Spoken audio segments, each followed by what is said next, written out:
In this situation, what am I afraid of? Welcome to The Art of Speaking Up, a podcast that empowers professional women to rise. I'm your host, Jessica Guzik, and in this show, I take you undercover into the stories and lessons that I learned, sometimes the hard way, throughout my career. I also talk with working women, leaders, and coaches to show you that no matter what your struggle is, and no matter what your career goals are, you already have all the talent that you need to succeed.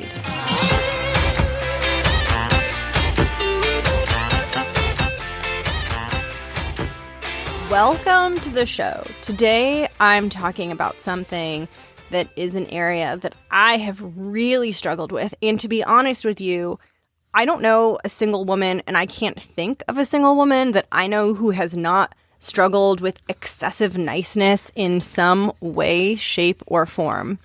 It's a pretty universal thing. It's nothing to be ashamed of at all. And I've spent a lot of time working on this within me because I began to see and understand that if I wanted to progress in my career and move up and have greater roles and greater responsibility and make more money, all of these things that are okay to want, that I encourage women to want for themselves. If I wanted those things in my career, I was going to have to get comfortable with not always leaning on and relying on niceness to ease my feelings of discomfort in certain situations. And so I had to unpack what was going on there, why I was acting that way, and how I could pivot so that I could move forward and show up authentically. And along the way, I uncovered and I realized a lot of different things that I think might be helpful to you, and so I'm going to share them. But what I will say is please don't judge yourself as you're listening to this. This niceness trap is something that a lot of women get stuck in, not because we suck, not because we're weak, not because we're lame, not because we're not strong. We get sucked into this because of social conditioning. This is not our fault. I talked in episode 22 about internalized misogyny and how we take things that we see in the world about how women need to be and act, and we assume they're true for us, and we assume that we need to be and act a certain way in order to be happy and successful and liked by people. And it's all a big lie. We don't have to be that way. And being nice and being liked by everyone around us is one of those lies that we're told, and it's subtle and it's sneaky. But my point of this is saying, and if you want to go deeper, you can listen to episode 22, but my point is that you didn't do anything wrong. And even though you have this problem and this struggle, you still didn't do anything wrong. And I want you to know that, and I want to help you get out of it. I want to help you get out of it because I think once you start to get out of it, it's going to help you in a few ways. First of all, it's going to help you become closer to your authenticity. Showing up authentically and being who you are feels better. It's less draining, right? It doesn't take so much energy because you're not always putting on this show. So it's going to free up your energy. You're going to feel lighter. You're not going to be as worried. You're not going to be spinning over thoughts in your head as much. You're going to show up as you. And second, it's going to help you express what you actually want to express.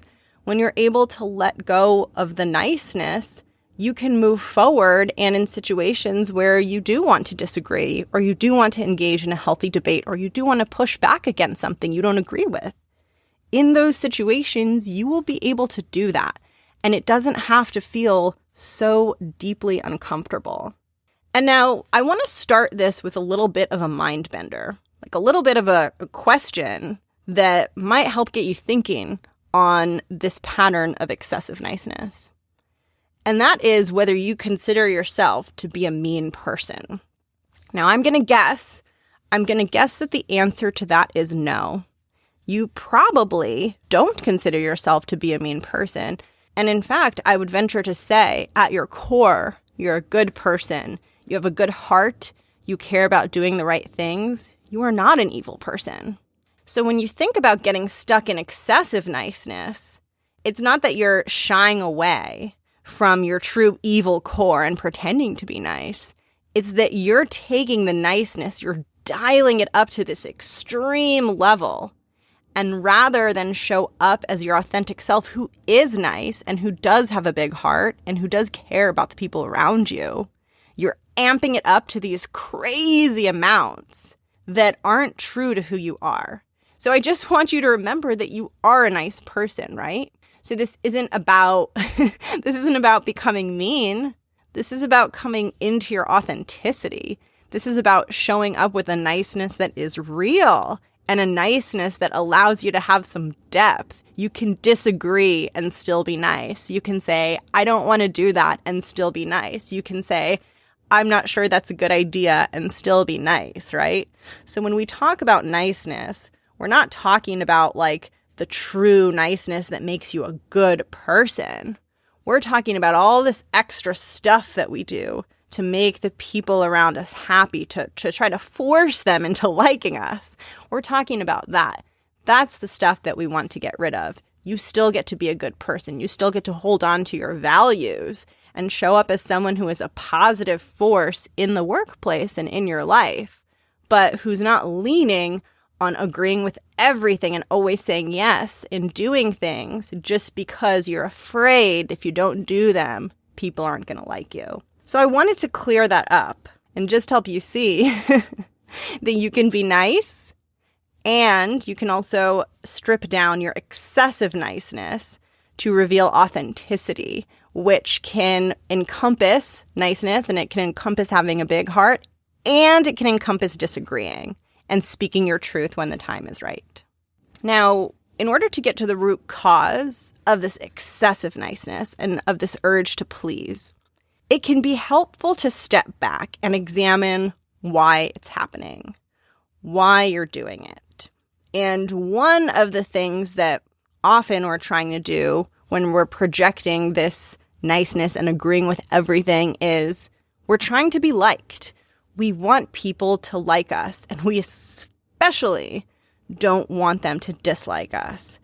Now, this need to be liked and this need to please and this need to kind of be like a one-size-fits-all for everyone. Often, the energy or the feeling beneath that need is a feeling that if we don't do that, our true core selves that we bring to the table is somehow inadequate. So we need to make sure that no one dislikes us because otherwise they might find out that we don't actually belong here, that we don't belong in our jobs, right? We might be found out for who we really are. And so oftentimes, even though niceness projects as this positive, friendly, sing-songy voice, sweet little thing that we project, beneath it, there are actually feelings of unworthiness and feelings of, well, gosh, I don't know if I should really be here, so I better make sure I don't do anything to bother anyone. And this can happen for a couple of reasons, right? It can happen because we're feeling shaky in our confidence and we're feeling shaky in whether we truly belong. But this can also happen because it's very, very natural as women, and in fact, we've been trained culturally that our presence when we're at work, we're at a party, we're in a social situation, doesn't matter where we are. We get universal messaging that some of the value that we bring is through pleasing the people around us, pleasing them by looking attractive, pleasing them by saying the perfect thing, by having the perfect thing. There is a pressure on women to use our presence and use our very existence to make people around us happy, specifically to make men happy, because it wasn't so long ago that women weren't even treated as autonomous beings with their own needs and desires. And so without that, the only role left for us is to fulfill the needs and desires of other people. And that conditioning has stayed with us. So as women, it is very easy and very comfortable for us to fall back on this pattern of like, I must make the people around me happy. And this manifests in all kinds of crazy ways. Being nice at work isn't the only thing. I mean, how many of you have gone to a job interview or some sort of situation and felt like you needed to look better than normal and do your hair or your makeup, even though maybe you don't look that way every day at work? It's this need. Most men don't do that, but it's this need to be acceptable and to conform to expectations. And so this can really get us stuck on niceness. So if it is something that you struggle with, you have to have self-compassion. Because let me tell you, this is not your fault. And what is really important to me, and I talked about this way back when in episode 1, is when we talk about the problems that as women we face both in life, but, you know, in my focus and in this show, the problems we face in the workplace and professionally, that when we talk about those problems, we include this context and we say, you feel this way and you feel like you're getting stuck in excessive niceness because a lot of things around you that the world has told you over and over that you need to be and do.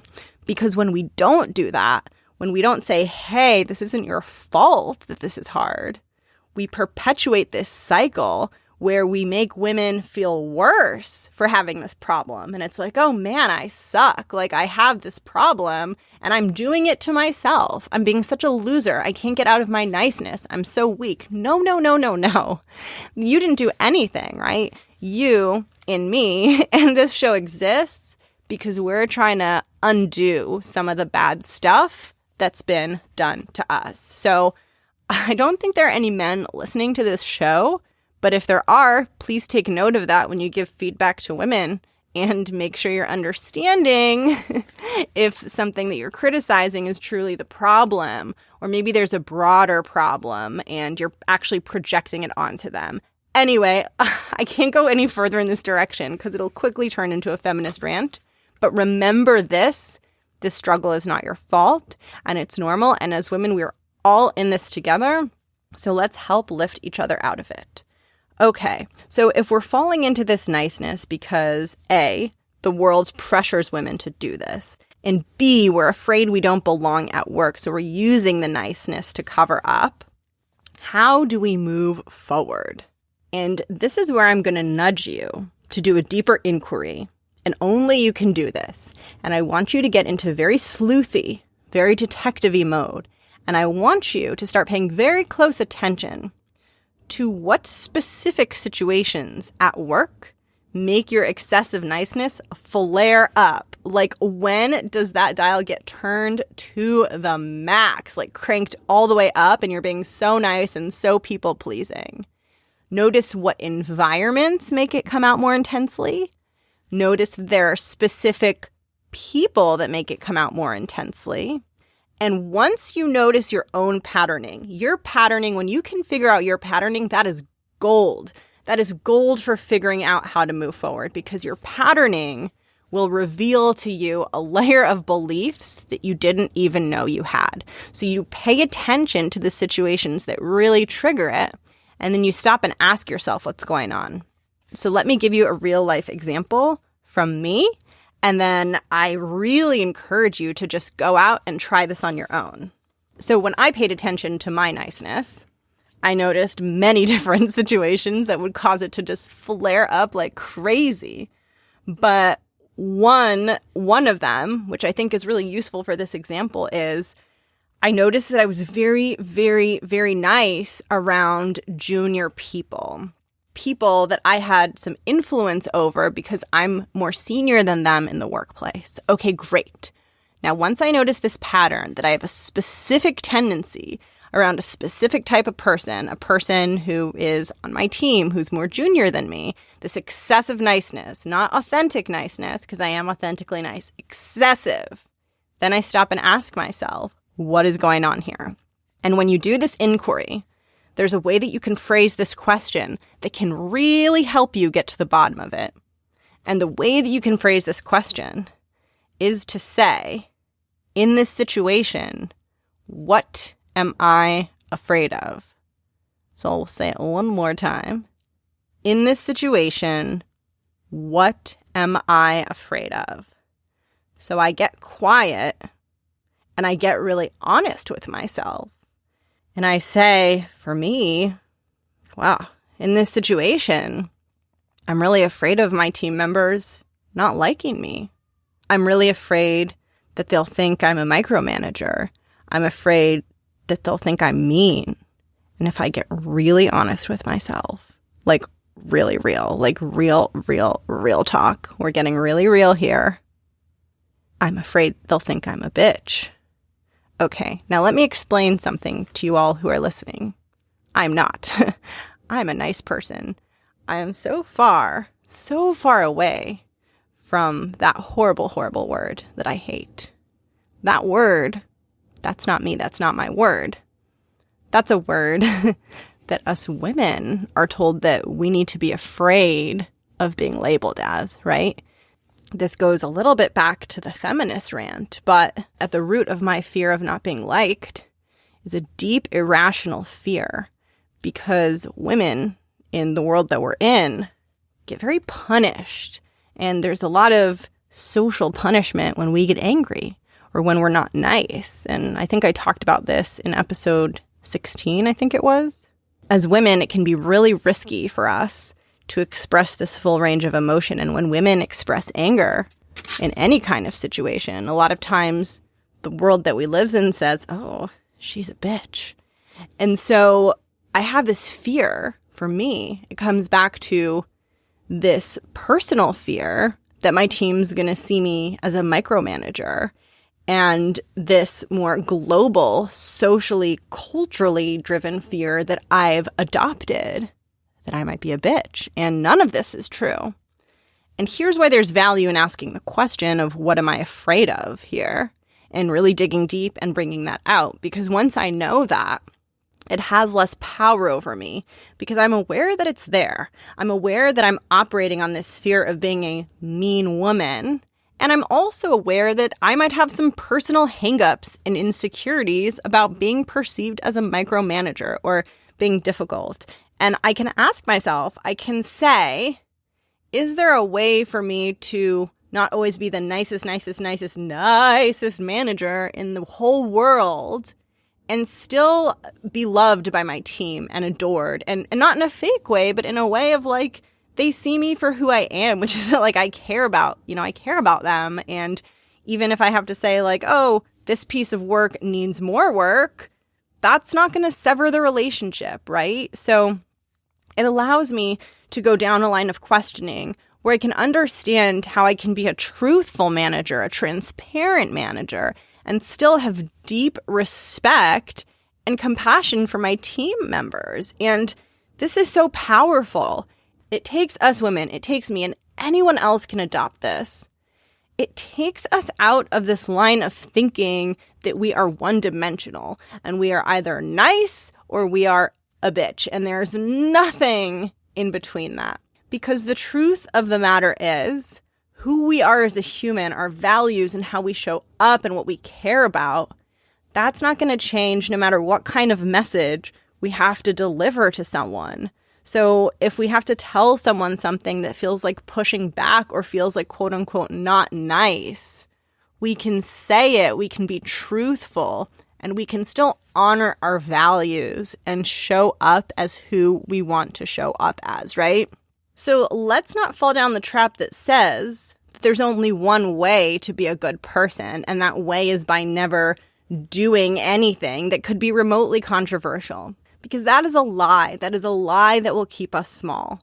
The way that we be a good person is by adhering to our values. And when we deliver a message that feels quote unquote not nice, we deliver it in line with our values, with empathy and compassion and openness, right? So an example might be if someone sends you something and it's not what you asked for, you might feel yourself wanting to go into niceness and not say anything and just take it as it is. But you can stop and inquire, how can I move forward in a way that's authentic and honors my values? Well, maybe a way to do that is to not make any assumptions. And instead of telling the person, this is wrong, you did this wrong, Ask a question to get to understand why they did it the way they did it. So say, thank you for putting this together for me. Can you tell me about why you decided to do it this way? Boom, you opened up the conversation. Now you get to go explore with that person why it is that way without it being a confrontation. It's not a confrontation. We're all at work to work together and move towards the same goals. And so if you're struggling with this topic of niceness, I want you to start observing, where is it heightened? Where does your niceness really flare up and just like go off the charts? And I want you to do an inquiry. I want you to do an inquiry of what this might mean and ask yourself, what am I afraid of? And then once you do that, once you start to unpack what you're afraid of, then you get to do the fun work of rebuilding and moving forward and deciding how you want to authentically show up now that you know that these fears that you have are probably not real or true or legitimate. So if this is something that you are interested in exploring and you want to go do this, I know that there's a lot of steps that I shared. I'm going to write all of it out. I'm going to post it in the Facebook group so that you can run through it yourself and do this inquiry and do this investigation. So it'll literally be something that you can download and journal in and track and see what you're learning and see what's coming up for you. And if you want to find the Facebook group and do this inquiry, and maybe we could do it all together, that would be really fun. You just go on Facebook and search for The Art of Speaking Up, or go to facebook.com/group/The Art of Speaking Up and ask to join. And this will be a really fun and important and empowering exploration, because moving through something like niceness is about taking back your power. And that is the name of the game. Like, that is one of the most important things in all of this. So I'm going to close this by saying that if you're struggling with excessive niceness, there's nothing wrong with that at all. It's basically a universal condition that women experience that can be very, very difficult in the workplace.